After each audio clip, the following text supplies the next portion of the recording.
السلام علیکم ورحمۃ اللہ وبرکاتہ۔ نحمدہ ونصلی علی رسولہ الکریم وعلی آلہ واصحابہ اجمعین، اما بعد۔ اللہ تبارک و تعالیٰ کا کرم ہے کہ شعبان کا یہ مہینہ چل رہا ہے اور آج شعبان کی 13ویں تاریخ ہے۔ اس مناسبت سے کچھ باتیں شب برات کے موقع سے کچھ میں رکھنا چاہتا ہوں کہ شب برات کی حقیقت کیا ہے، اور اس میں جو اعمال کیے جاتے ہیں ثواب کی نیت سے، ان اعمال کی شرعاً یا شریعت کی روح سے کیا اس کی حیثیت ہے۔ تو سب سے پہلے میں بتانا چاہتا ہوں کہ ایک صحیح حدیث ہے جس کے اندر اللہ کے نبی جناب محمد رسول اللہ صلی اللہ علیہ وسلم نے فرمایا کہ اللہ تبارک و تعالیٰ 15ویں شعبان کی رات کو رحمت کی نگاہ سے دیکھتا ہے اور مشرک اور کینہ پرور، کینہ رکھنے والے انسان کے علاوہ سارے لوگوں کو بخش دیتا ہے۔ یہ صحیح حدیث جو 15ویں شعبان یا شب برات کے موقع سے حدیث کی کتابوں میں ملتی ہے، اور یہ صحیح ہے۔ اس حدیث کی روشنی میں یہ سمجھ میں آتی ہے بات کہ اس رات کی فضیلت کو ہر وہ شخص پاتا ہے جو اللہ کے ساتھ کسی کو شرک نہیں کرتا، جو اللہ کی عبادت میں، اس کی الوہیت میں، اس کے اسماء اور صفات میں، اس کی خدائی میں کسی کو دوسرا ساجھی نہیں بناتا، شریک نہیں کرتا۔ ایسا شخص اس فضیلت کا مستحق ہوتا ہے۔ دوسرا وہ آدمی جو اپنے بھائی کے لیے کینہ رکھتا ہے دل میں اور اپنے بھائی سے جلتا ہے، بغض رکھتا ہے، حسد کرتا ہے، ایسا شخص اس رات کی فضیلت سے محروم رہ جاتا ہے۔ تو یہ دو آدمی کو چھوڑ کر کے اللہ تعالیٰ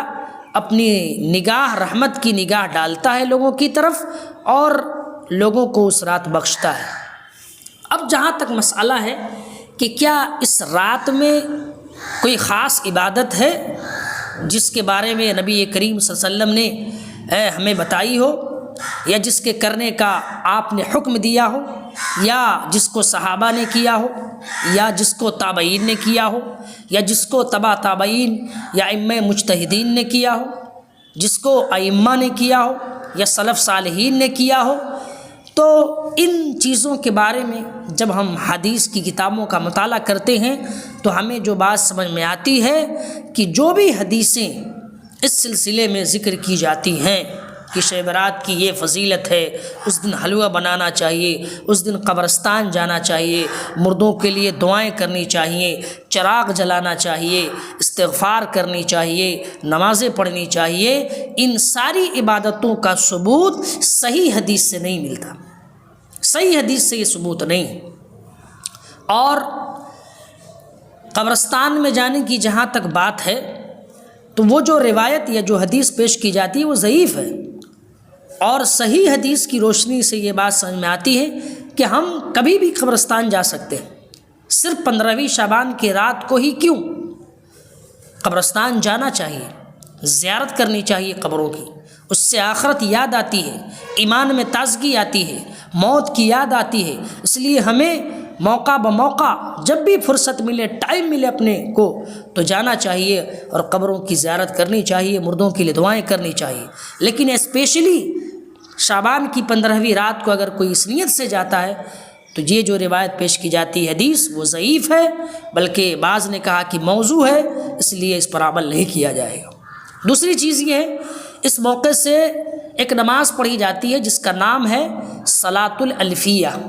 100 رکعت نماز پڑھی جاتی ہے۔ اس نماز کا بھی صحیح حدیث سے کوئی ثبوت نہیں، لیکن آج خوب ذوق اور شوق سے، پورے اہتمام کے ساتھ لوگ اس نماز کو ادا کرتے ہیں، جبکہ اس نماز کے بارے میں کہا کہ یہ حدیث جو پیش کی جاتی ہے موضوع ہے، من گڑت ہے۔ اسی طرح اس موقع سے حلوہ بنانا، یا اس موقع سے شعبان کی رات کا روزہ، 15ویں رات کا روزہ، 15ویں رات کے آنے کے بعد کل کا روزہ رکھنا یا اس کے بعد کا روزہ رکھنا، تو اس طریقے سے کسی بھی خاص دن کو خاص کر کے روزہ رکھنے سے اللہ کے نبی نے منع فرمایا۔ آپ صلی اللہ علیہ وسلم فرماتے ہیں لا تخص یوم الجمعۃ بقیام من بین اللیالی، کہ راتوں کو قیام کے لیے خاص نہ کرو اور جمعہ کے دن کو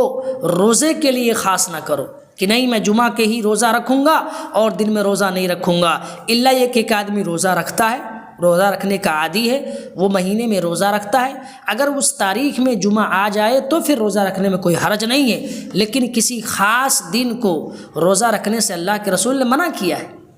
تو اسی میں سے ایک شب برات کی رات بھی ہے، اس کے کل ہو کر کے لوگ روزہ رکھتے ہیں، بعض لوگ 2 روزہ رکھتے ہیں۔ تو روزہ رکھنا یہ عبادت ہے۔ میں آپ کو بتا دوں کہ رمضان کے بعد سب سے زیادہ روزہ رکھنے کا اہتمام ہمارے نبی نے اگر کیا ہے تو وہ یہ شعبان کا مہینہ ہے۔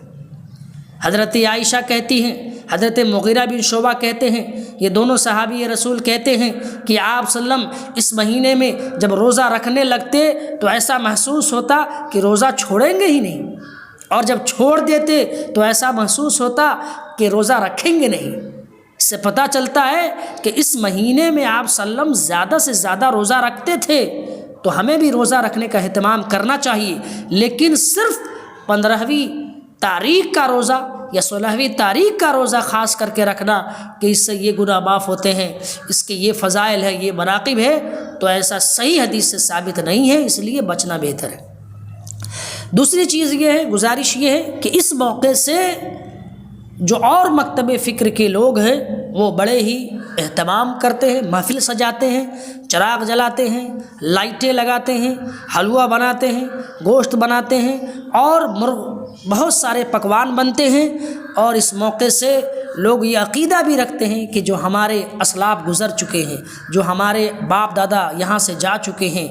وہ اس رات ان کی روحیں آتی ہیں کھانے کے لیے، نعوذ باللہ، اس طرح کا عقیدہ لوگ رکھتے ہیں۔ اس لیے میرے بھائیوں، دین بہت آسان ہے، بہت صاف ستھری دین ہے، اس میں اس طرح کی عبادت کی کوئی گنجائش نہیں ہے، اور آپ صلی اللہ علیہ وسلم سے ایسا کوئی صحیح حدیث سے ثابت بھی نہیں ہے، اس لیے